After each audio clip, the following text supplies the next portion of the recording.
Bonjour, je m'excuse pour ces désagréments dus certainement à ceux qui n'ont pour seule vocation que de signaler des directs comme celui que nous étions en train de faire et qui finalement n'est pas aussi dangereux qu'ils veulent nous le faire croire. Je vous invite donc, Mohamed Doucour, les autres, Jean Maurice, à inviter vos amis, Patrice Ngassan, bonjour, j'espère que tu vas bien, à inviter les autres à se joindre à nous. Je disais donc que en me lançant à la présidentielle en 2000, en 2009, en octobre 2009, j'avais introduit dans la réflexion politique le concept de patriotisme économique à la camerounaise. Bien évidemment, même si c'est un concept sociologique, il m'a été suggéré par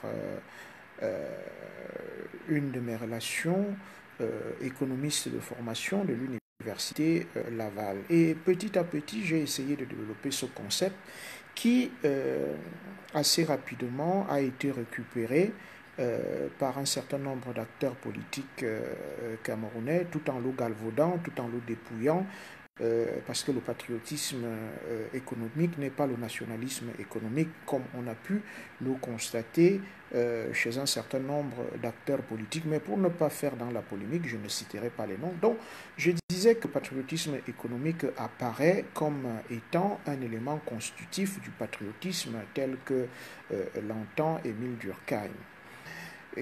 Qui définissait le patriotisme comme étant l'ensemble des idées et des sentiments qui attachent l'individu à un état déterminé. Nous considérons donc pour notre part que le patriotisme économique est le sentiment partagé par tout ou partie des acteurs d'un pays, tels que les administrations publiques,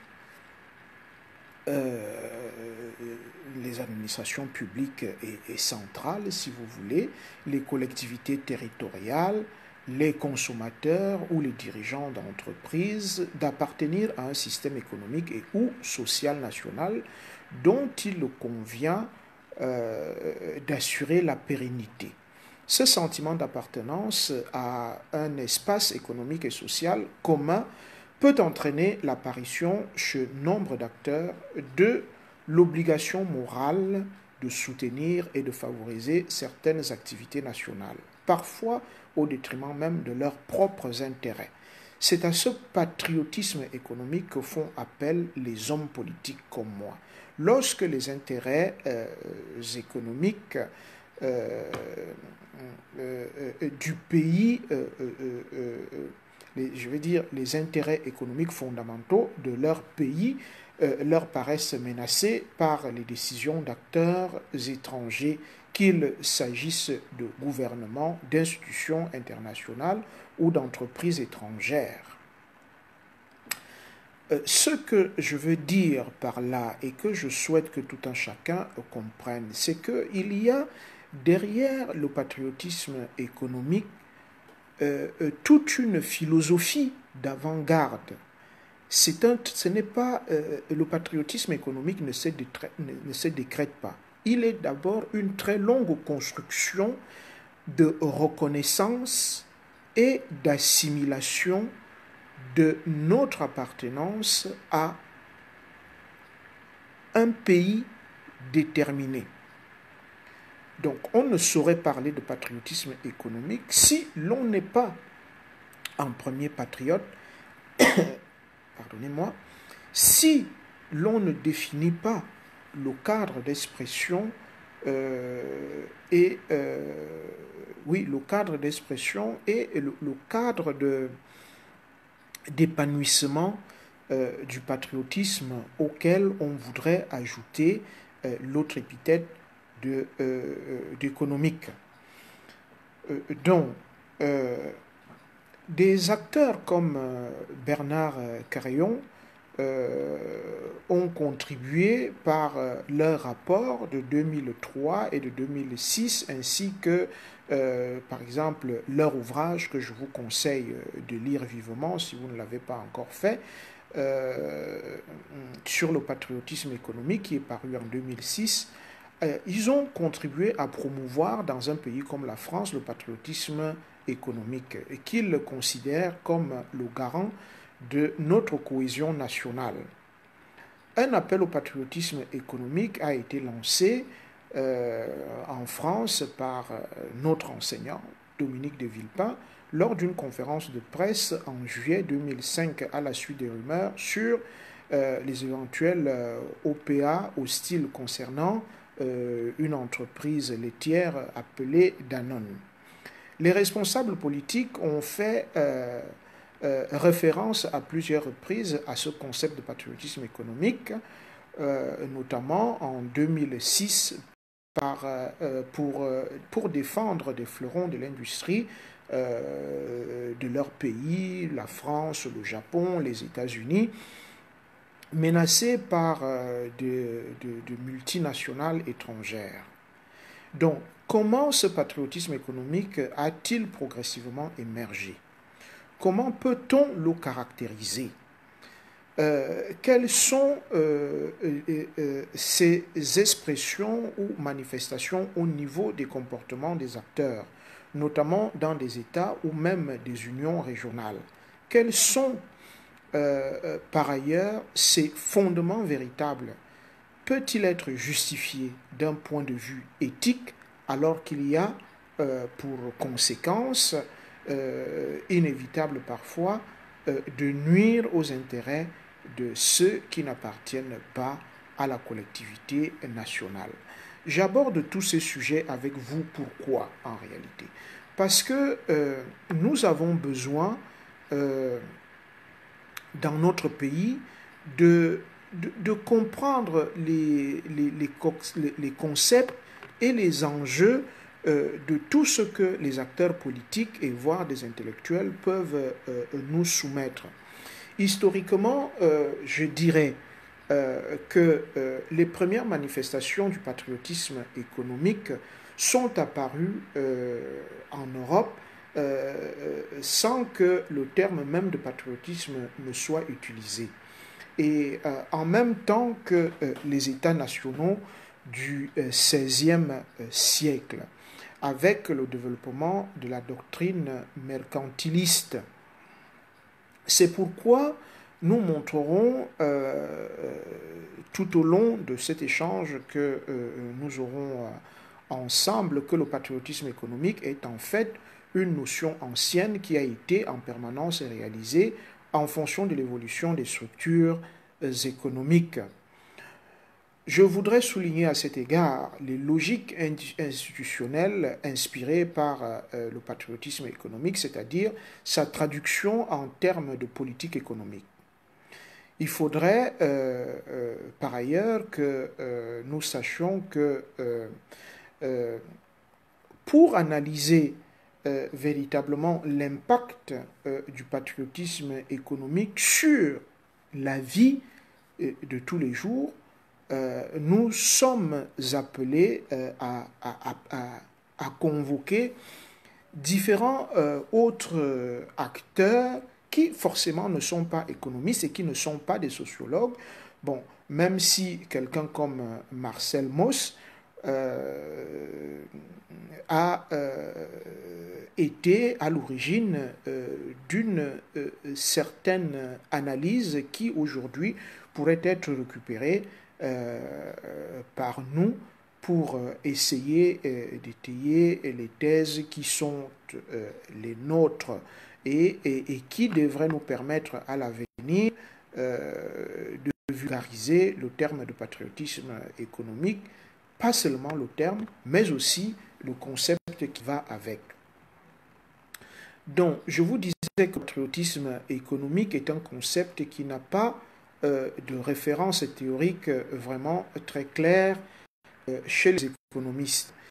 Il est par conséquent susceptible d'interprétations diverses ou qu'il convient de distinguer. L'objectif de de notre analyse est, dans une perspective historique, de tenter de mettre à jour les interrogations adressées à cette forme de préservation de l'intérêt national. Ensuite, après avoir rappelé les trois conceptions historiques du patriotisme économique, il nous reviendra d'analyser ces logiques institutionnelles.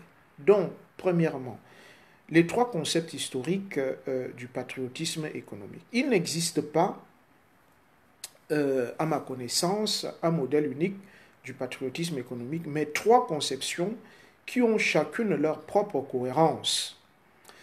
Il s'agit des modèles d'inspiration mercantiliste, d'inspiration listienne et d'inspiration keynésienne. Et vous savez que beaucoup d'économistes au Cameroun se réclament keynésiens.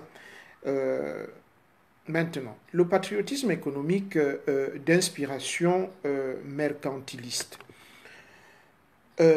Ce patriotisme économique développé par les mercantilistes et industrialistes au XVIIe siècle se concrétise par une forme spécifique d'intervention étatique dans le champ économique, qu'elle soit d'incitation ou d'encadrement réglementaire. Ce patriotisme passe par l'émergence d'un État fort et conquérant, capable de se fixer des choix stratégiques visant à développer son industrie. C'est un peu ce que le président Amadou Ahidjo a voulu faire au Cameroun, notamment avec ce que l'on avait appelé les comices agro-pastoraux, qui avaient pour but de permettre à l'État central d'agir directement sur les industries. En fait, le mercantilisme industriel postule que la puissance politique et économique du royaume s'appuie sur une industrie forte et indépendante. Le développement des manufactures est pour que l'expansion agricole et commerciale soit un vecteur de la puissance d'une nation.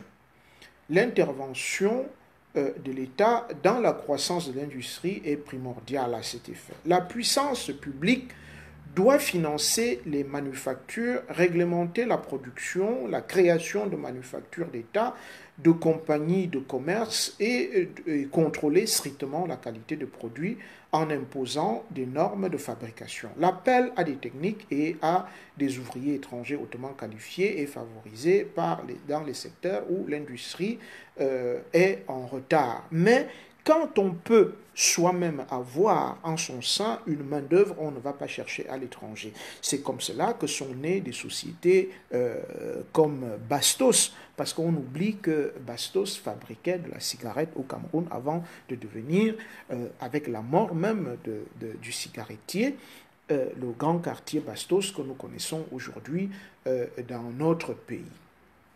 Cette industrialisation étatique s'accompagne d'une protection douanière rationnelle qui favorise l'importation de matières premières nécessaires à l'industrie nationale. Et, si vous permettez, je lis là, voilà, parce que je suis interrompu par Simianga, qui certainement souhaite poser une question. Est-ce qu'il faut être sociologue pour savoir que donner du travail à Japoma, aux Turcs, au détriment des Camerounais est mauvais? Oui, je pense qu'il faut plus qu'être sociologue, il faut aussi être économiste.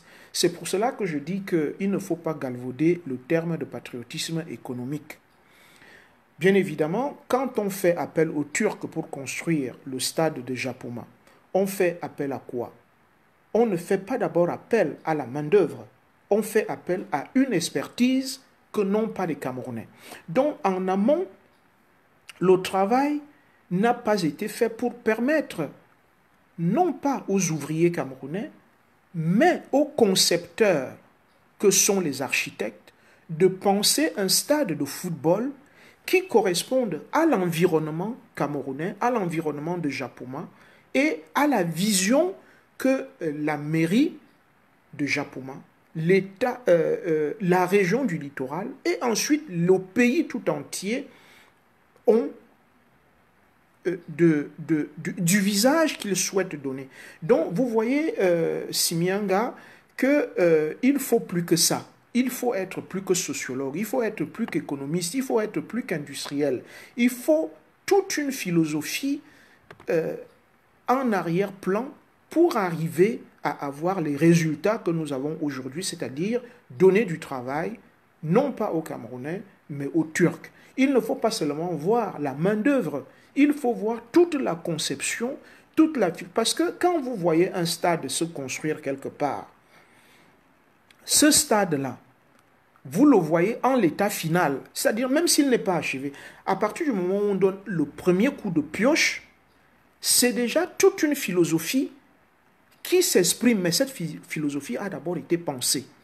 Donc le stade de Japoma n'épouse pas, de par son étude, de par son industrie, de par même son implantation, une philosophie locale. C'est une philosophie importée et donc qui va s'appliquer à Japoma et qui, au final, peut-être même, n'épousera jamais l'harmonie de Japoma, au final. Donc, j'étais en train de vous dire que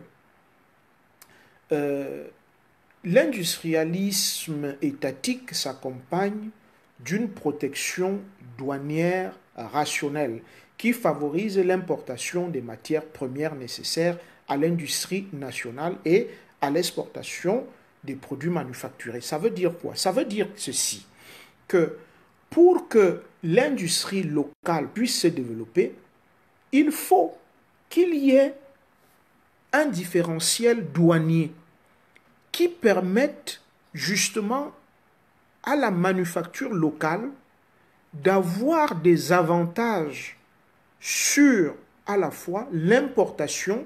Quand elle décide d'importer de la matière première, il faut qu'au niveau de la douane locale, la manufacture locale soit favorisée. Mais quand elle décide aussi d'importer, d'exporter, il faut aussi qu'il y ait des avantages. C'est cet avantage-là qui va produire ce que l'on appelle un protectionnisme, parce que le protectionnisme précède le patriotisme industriel.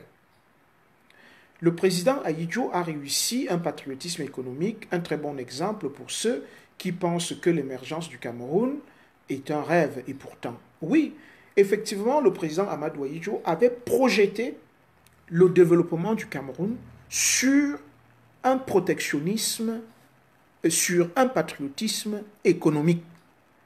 Malheureusement, tout cela est tombé assez rapidement, d'où d'ailleurs les privatisations sauvages que nous avons eues dès les années 90 avec les gouvernements successifs du président Biya. Mais il faut comprendre aussi que les privatisations de 1990 sont elles-mêmes la résultante de la mise sur pied, de la mise en route d'une politique totalement différente qui s'appelle le libéralisme communautaire. Le libéralisme communautaire, en réalité, correspond à une espèce de libéralisme sauvage qui, et je le résume toujours en une seule phrase, que chacun fasse ce qu'il croit être bon pour lui, pour s'en sortir. Donc, effectivement, en ce moment-là, les gros poissons finissent toujours par manger les tout petits poissons. Or, il n'est pas possible de développer un pays si l'on empoisonne, si l'on tue toutes les petites manufactures. Deuxièmement, le patriotisme économique d'inspiration listienne. Le patriotisme d'inspiration listienne se décline en 3 objectifs que je voudrais aborder avec vous. Créer un protectionnisme éducateur. Il faut éduquer, y compris dans les écoles. Renforcer le sentiment d'appartenance nationale. Il faut renforcer le sentiment. Le sentiment, ce n'est pas quelque chose de concret.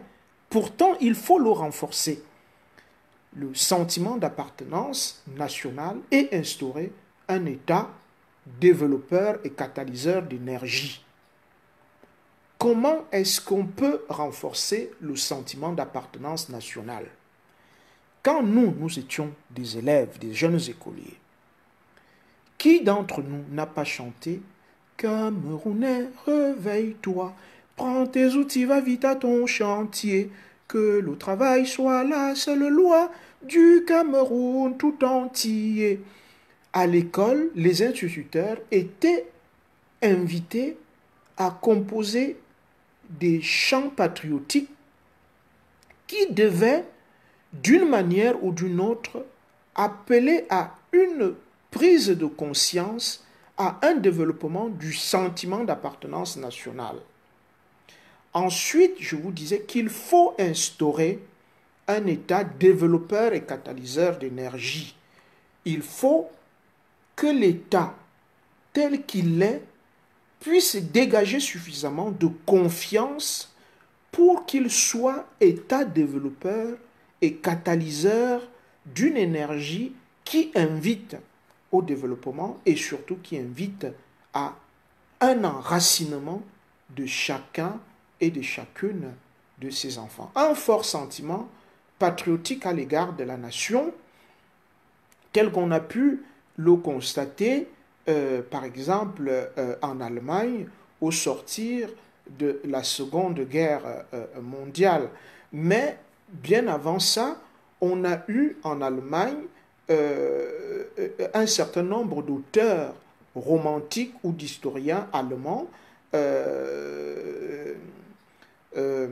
Ces auteurs-là ont développé chez les Allemands un sentiment d'appartenance. C'est pour cela que je parle du patriotisme listénien qui vient de Friedrich List, notamment lorsqu'il souligne l'importance qu'il convient d'accorder à l'appartenance collective.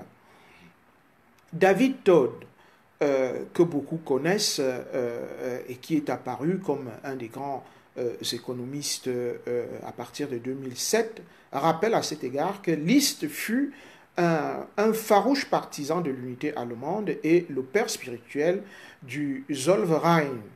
Je ne sais pas si je prononce bien, mais comme j'ai vu le professeur Emmanuel Zizier se joindre à nous, il pourra me corriger.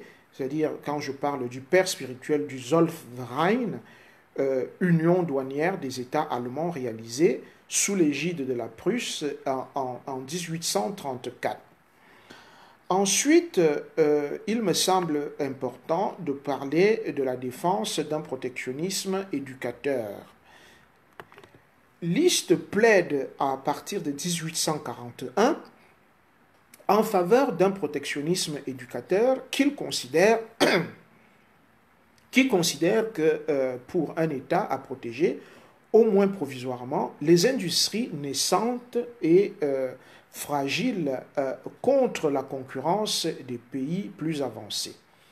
Il s'oppose donc dans ses écrits à la doctrine ricardienne de la spécialisation naturelle qui repose sur la loi des coûts comparés. Selon lui, le libre-échange, parce que tout le monde parle du libre-échange, ne peut que perpétuer la domination des nations qui ont su très tôt mettre en place une industrie porteuse. Or, ce que nous voyons aujourd'hui, et permettez que j'insiste là-dessus, ce que l'on constate aujourd'hui au Cameroun, c'est l'érosion chaque jour au sein de l'espace public, de l'espace qui aurait pu être celui d'un protectionnisme éducateur dans notre pays. C'est-à-dire, regardez par exemple au niveau de l'alimentation, pour ne parler que de ça. Le Cameroun importe aujourd'hui 76% du riz qu'il consomme.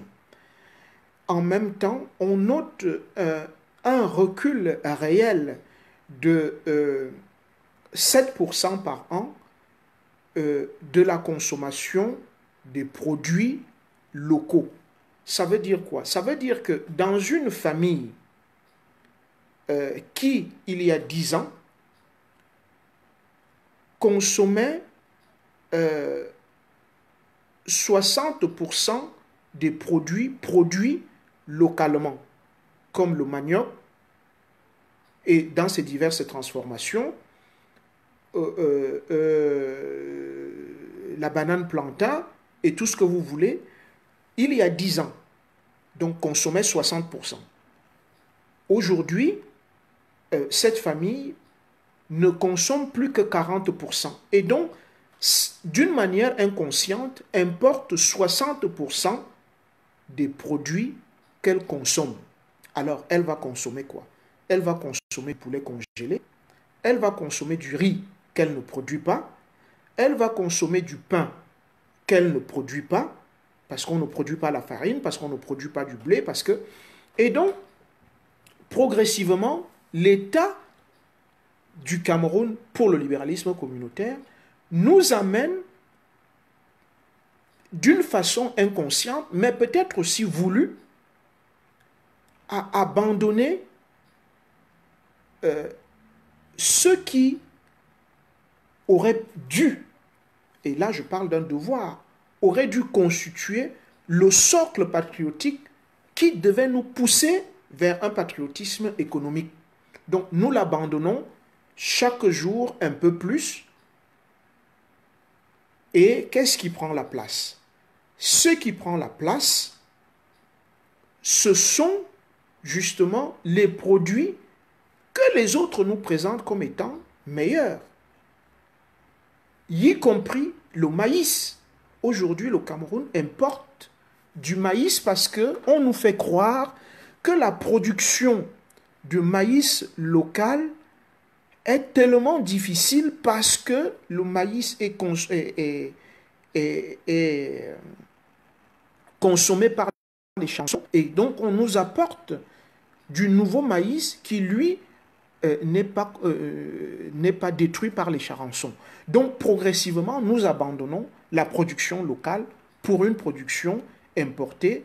Et quand nous allons vers cette direction-là, vous pouvez être convaincus que nous ne serons jamais à même d'implanter dans notre pays le patriotisme économique tel que je le développe ici.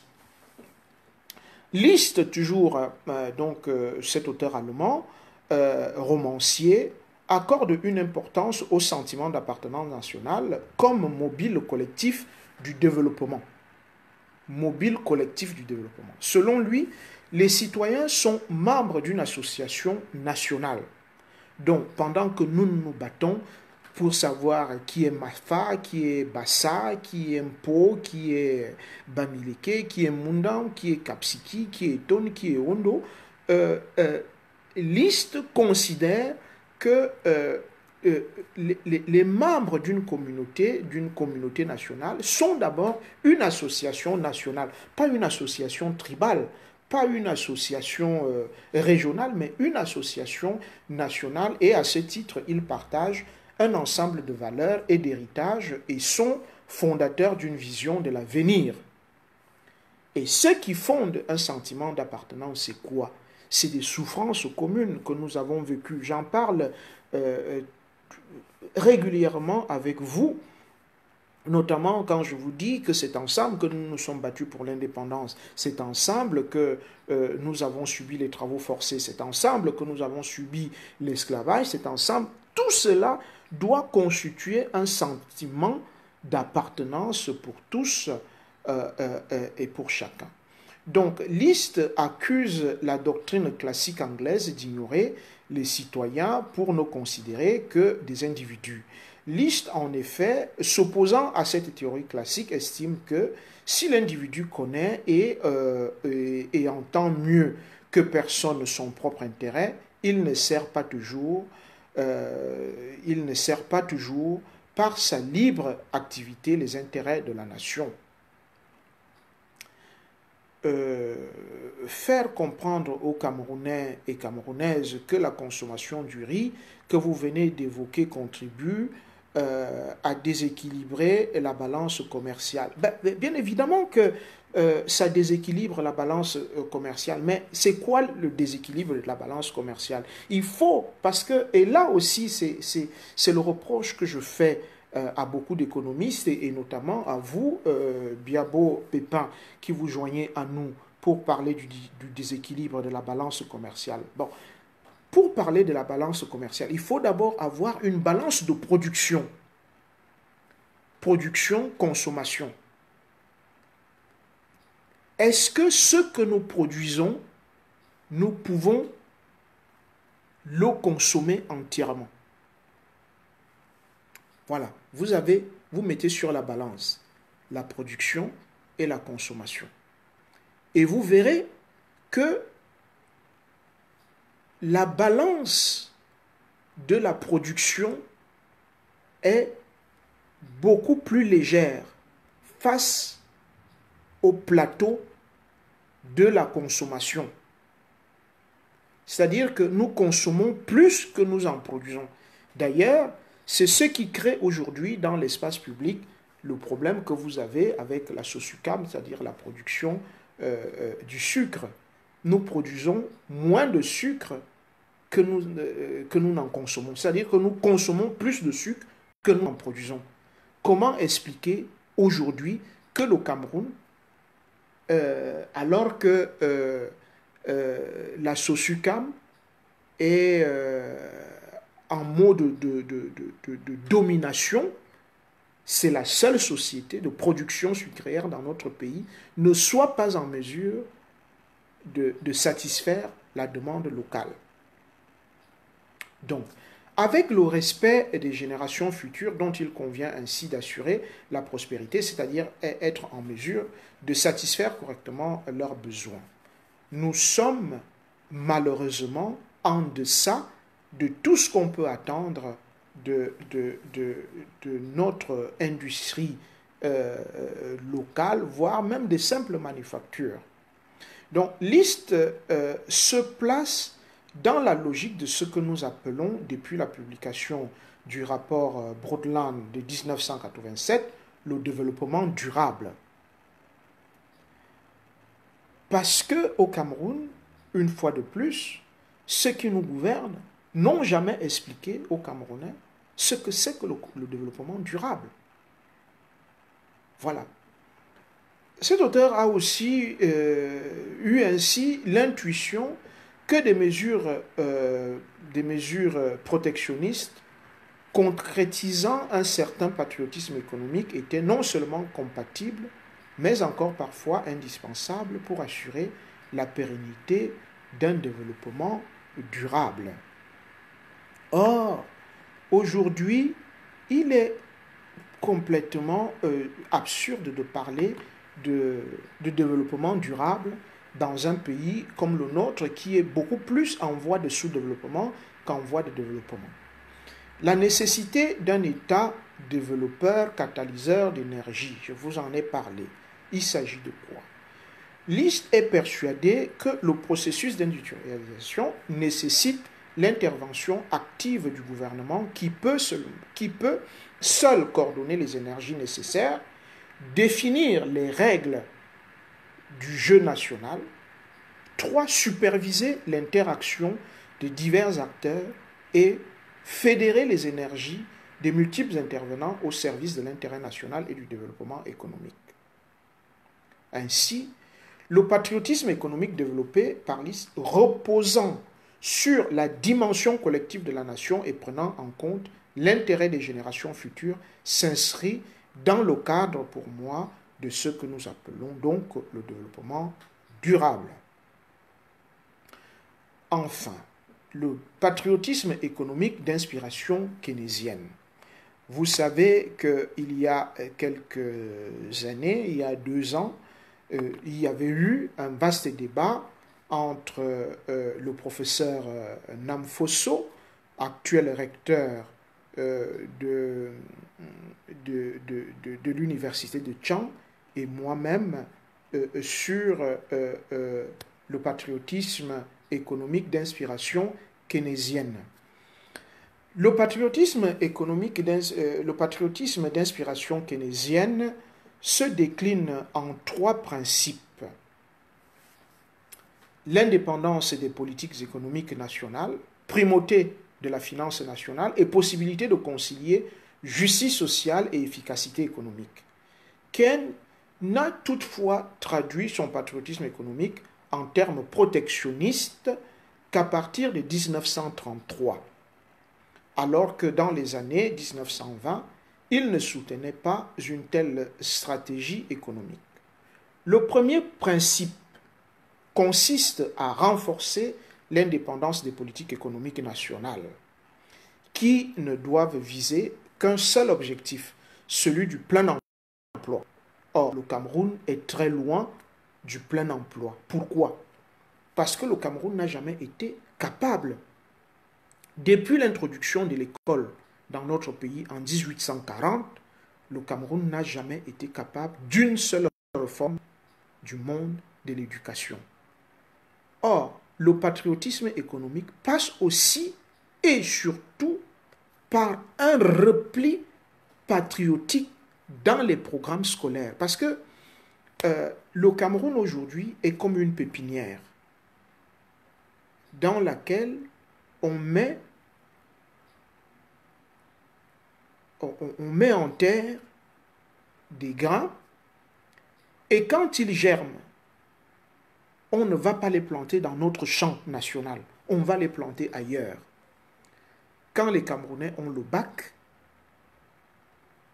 leur seule aspiration est de quitter le Cameroun. Et sur 100 Camerounais qui quittent le Cameroun pour poursuivre leurs études à l'extérieur, seulement 10% reviennent. 10. Donc 90% restent à l'extérieur.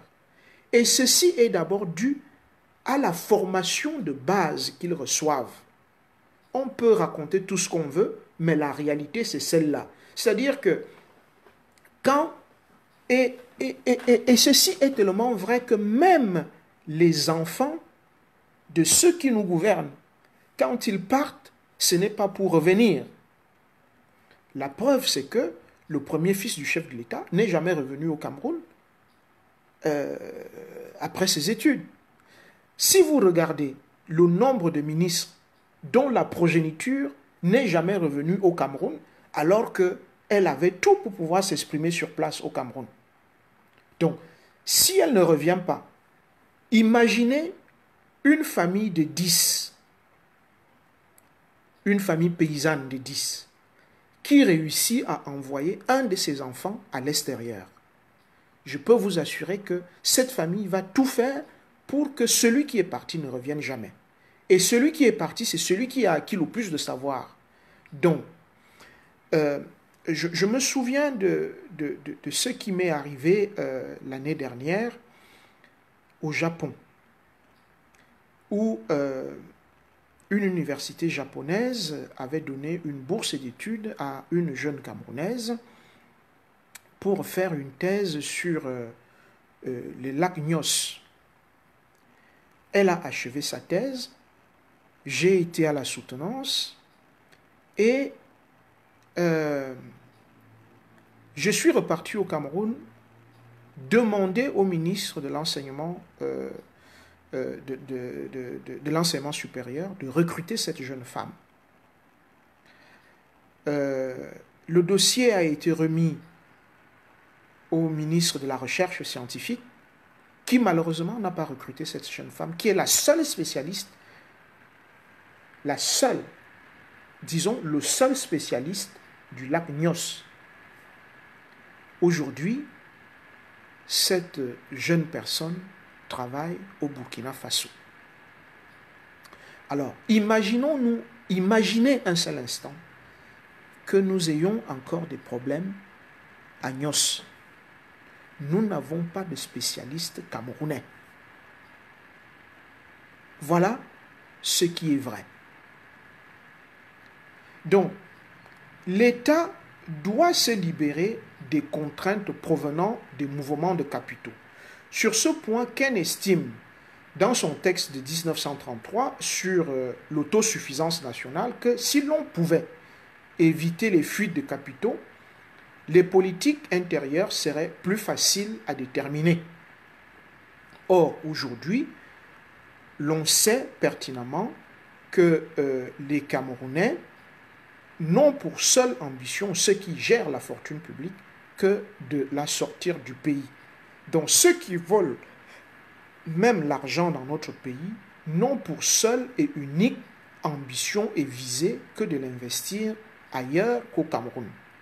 Je ne vais pas donner des noms ici, vous le savez, un ministre qui a été attrapé au Nigeria, et c'est une société marocaine qui est venue payer quasiment, je ne sais plus combien de milliards, pour qu'il soit mis en liberté. Donc, on peut aisément conclure que ce ministre avait mis ses avoirs plutôt au Maroc, et je suis de ceux qui, depuis une dizaine d'années, se posent la question de savoir comment un pays comme le Cameroun a pu se faire livrer son eau à boire par un pays situé dans un désert comme le Maroc.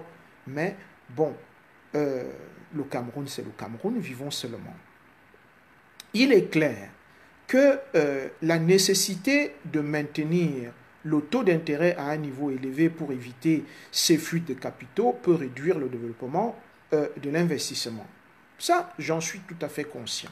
Par ailleurs, une politique de soutien de la demande exige une certaine autonomie de l'économie nationale pour que la demande stimulée par l'action de l'État ne se traduise pas par des importations. Or, Georges Berlin,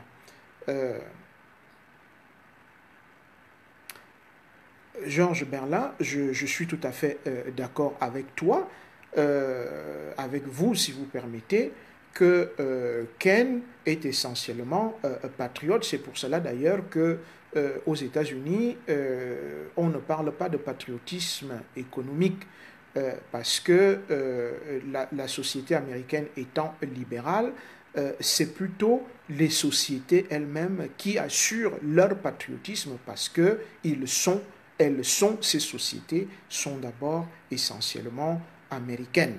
Elles se définissent comme étant américaines et par conséquent, elles font prévaloir les États-Unis avant toute autre chose.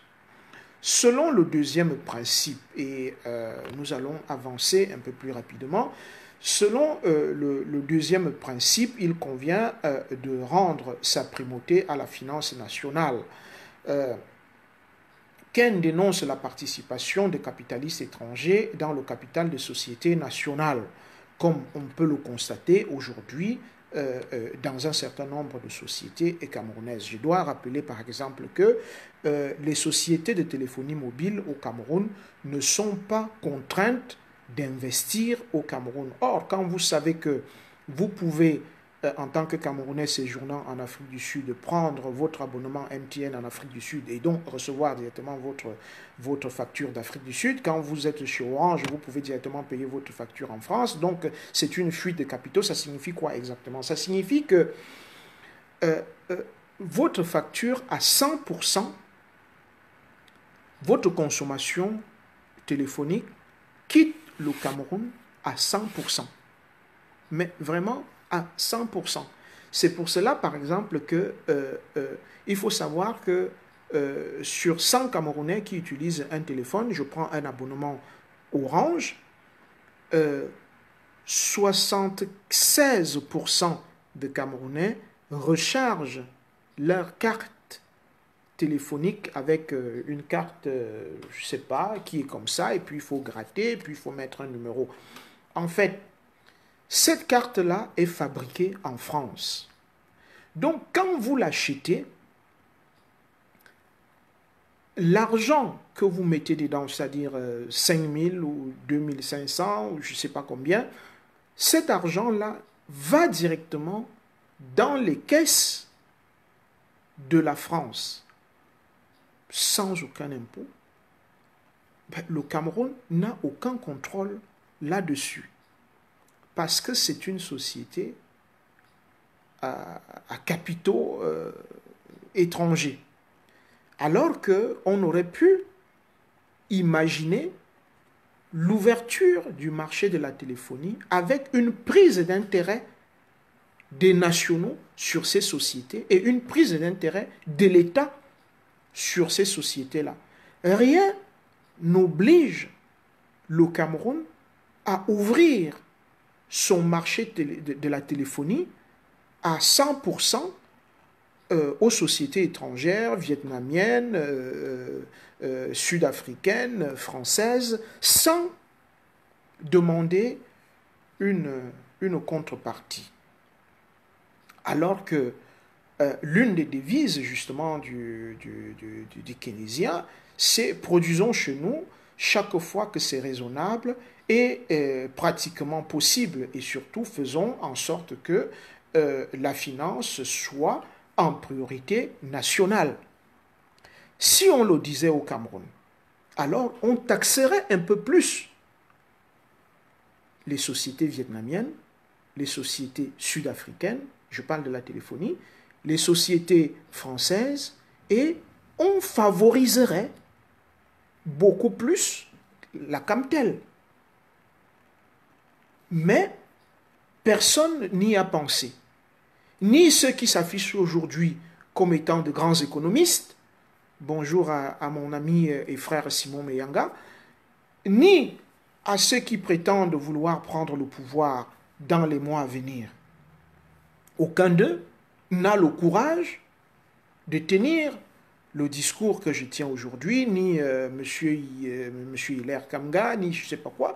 Personne, je ne sais pas si c'est parce qu'ils n'ont pas la compétence ou simplement parce qu'ils préfèrent écrire à la marge des travaux des autres, en allant chercher ce que les autres ont déjà mouliné, comme je le mouline là avec vous, au lieu de travailler et de dire, voilà, monsieur Fouda a commencé à mener une réflexion.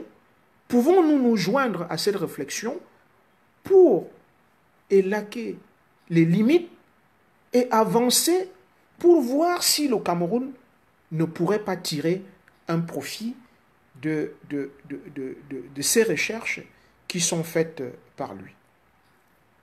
Selon le troisième principe retenu par Ken, il convient de concilier justice sociale et efficacité économique. Vous comprendrez pourquoi quelqu'un comme moi s'est défini comme un social-démocrate.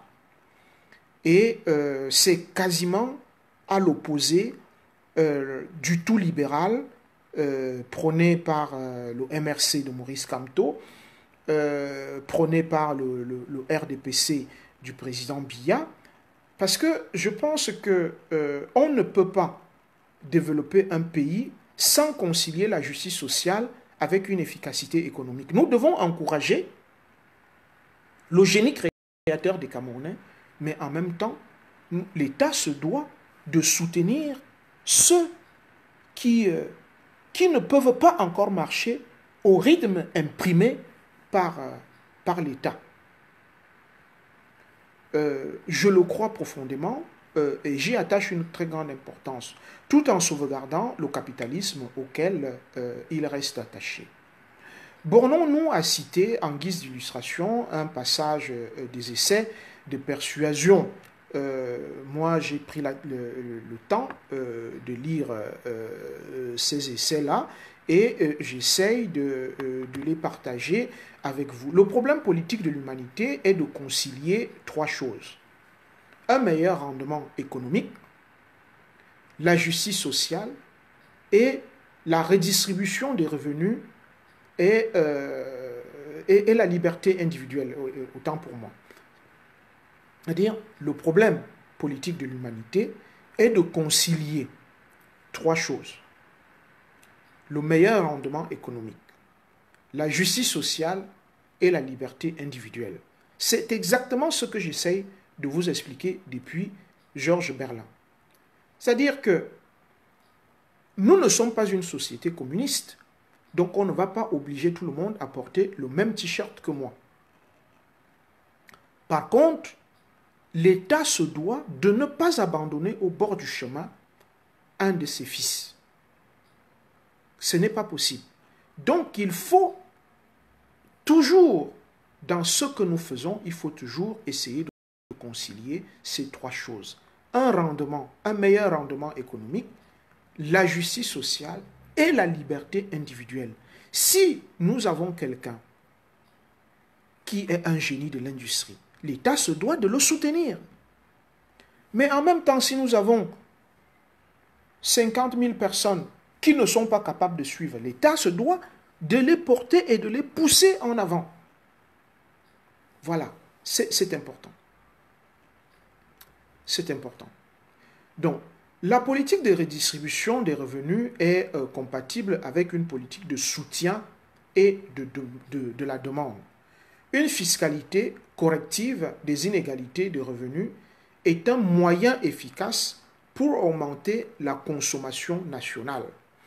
Quand vous voyez aujourd'hui le personnel des impôts qui va de quartier en quartier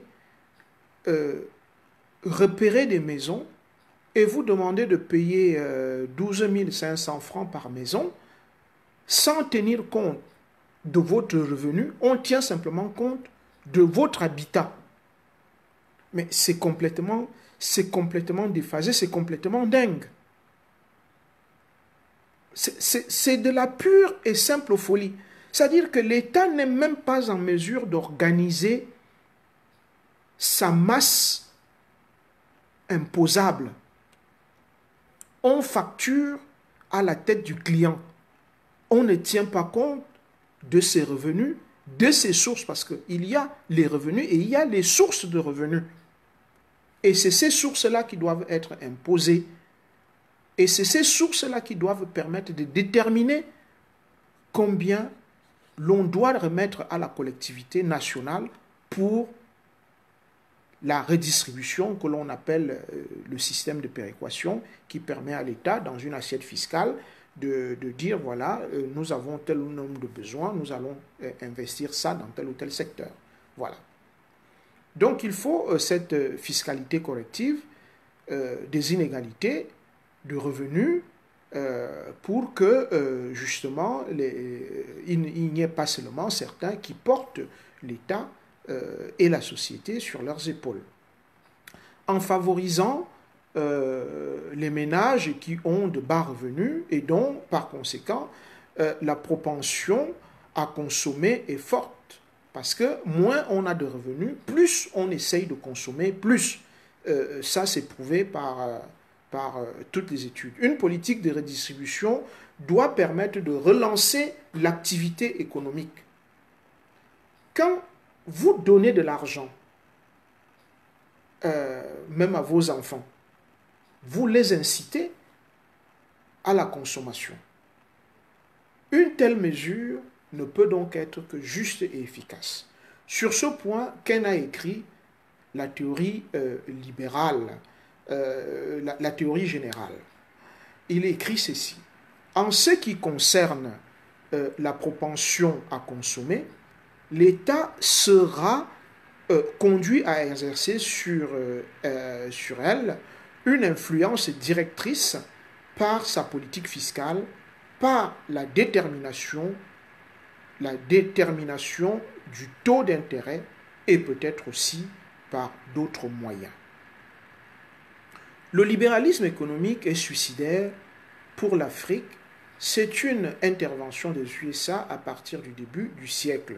Je ne suis pas tout à fait d'accord avec cette affirmation de Georges Berlin. En fait, les États-Unis, effectivement, ont eu besoin à un moment donné d'aller à la conquête de nouveaux marchés. Et ces nouveaux marchés-là, il fallait aller les chercher où ils étaient. Mais est-ce que nous avons suffisamment protégé notre marché intérieur? Si nous l'avions protégé, on ne se serait pas exposé, c'est ce que j'ai dit précédemment. Donc, il ressort de l'analyse précédente que le patriotisme économique développé par Ken permet à l'État de retrouver une marge d'autonomie dans sa stratégie de politique nationale à des fins sociales. Il rejoint ainsi le développement durable en prenant en compte les dimensions économiques et sociale. La dimension environnementale du développement durable est également évoquée lorsque Ken précise que le renforcement de l'autosuffisance nationale ne devrait pas toutefois être considéré comme un idéal en soi, mais comme le moyen de créer un environnement dans lequel d'autres idéaux pourront être poursuivis commodément et en toute sécurité. Dans l'esprit de Ken, ces idéaux ne concernaient pas uniquement le maintien de l'emploi national et la lutte contre le chômage, mais encore, dans une certaine mesure, la défense de l'environnement, car il déplore la destruction de la beauté de la campagne ainsi que le renoncement à un urbanisme de qualité. Ce que je dis là, on les goûte, est très important. Pourquoi ? C'est important parce que la destruction de l'environnement chez nous est quelque chose de palpable. Quand vous êtes dans des grandes villes, vous n'avez pas de parc. Et quand vous êtes dans des campagnes, les sociétés forestières coupent et ne reboisent pas. Mais la forêt ne se régénère pas par elle-même, c'est faux. La forêt se régénère par et grâce à l'action de l'homme. Si l'homme détruit, il faut qu'il soit capable d'ordonner. Considérons que le monde dans lequel nous vivons n'est pas ordonné. Il nous revient de l'ordonner. Et pour l'ordonner, on déplace et on remplace. On coupe et on replante. Mais personne ne le fait.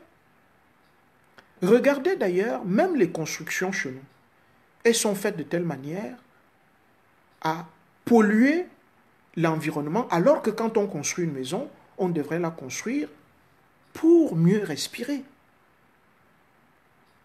Mais aujourd'hui, nous ne construisons pas pour mieux respirer. Vous achetez 400 mètres carrés de terrain et vous construisez une maison sur 400 mètres carrés. Vous n'avez pas de servitude.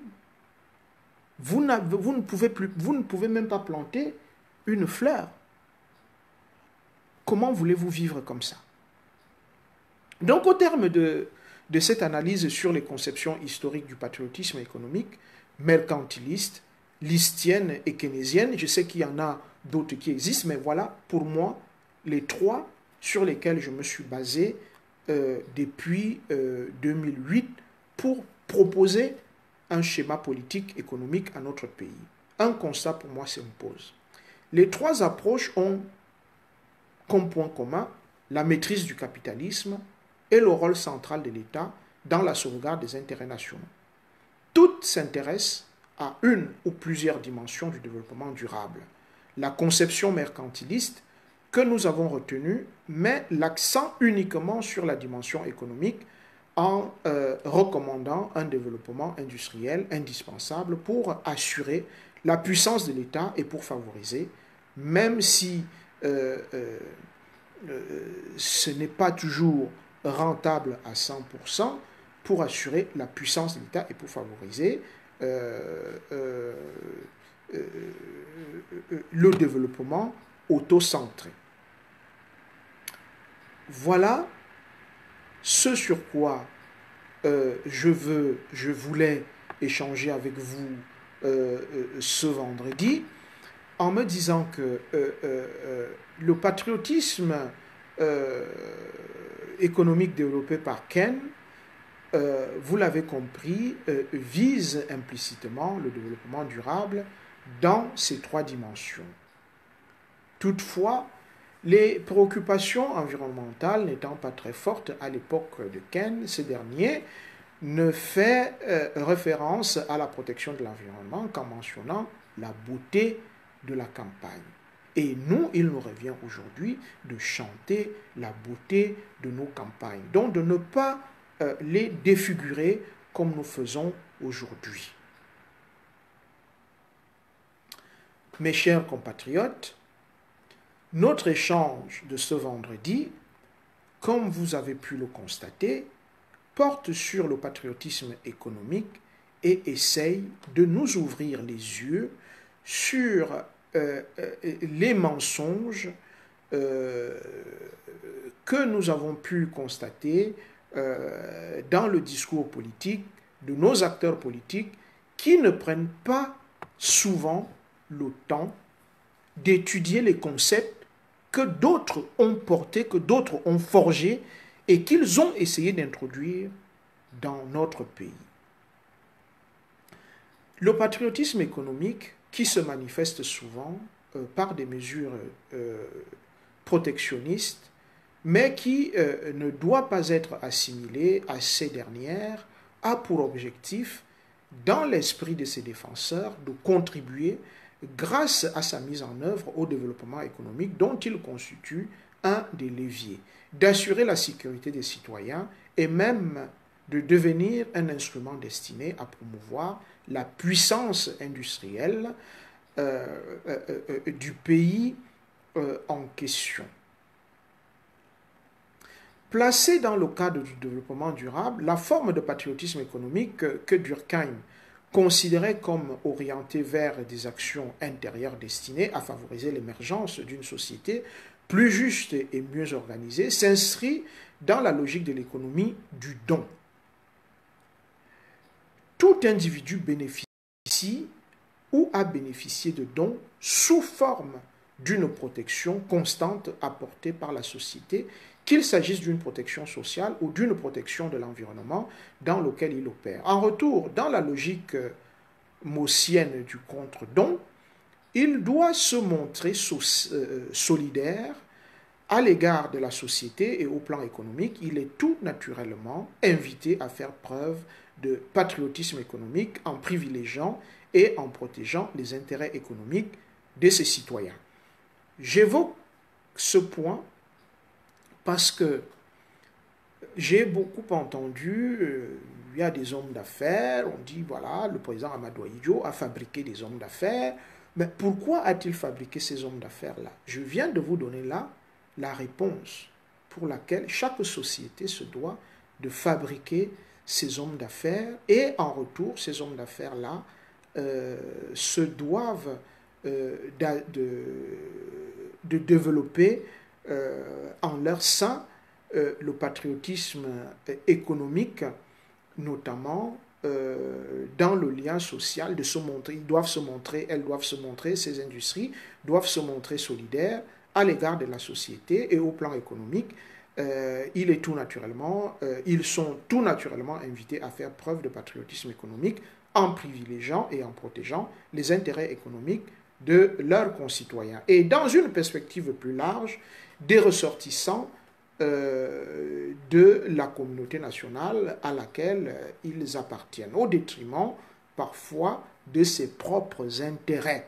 Donc on ne doit pas penser que avoir fabriqué des hommes d'affaires visait à neutraliser une partie de notre pays pour qu'elle ne se soulève pas ou je ne sais pas quoi, mais plutôt à construire un tissu industriel pour que le patriotisme économique puisse s'y exprimer. L'État peut être amené à prendre des mesures protectionnistes et le cas échéant, lorsqu'il apparaît un consensus suffisant et qu'il faut éviter des comportements de passagers clandestins.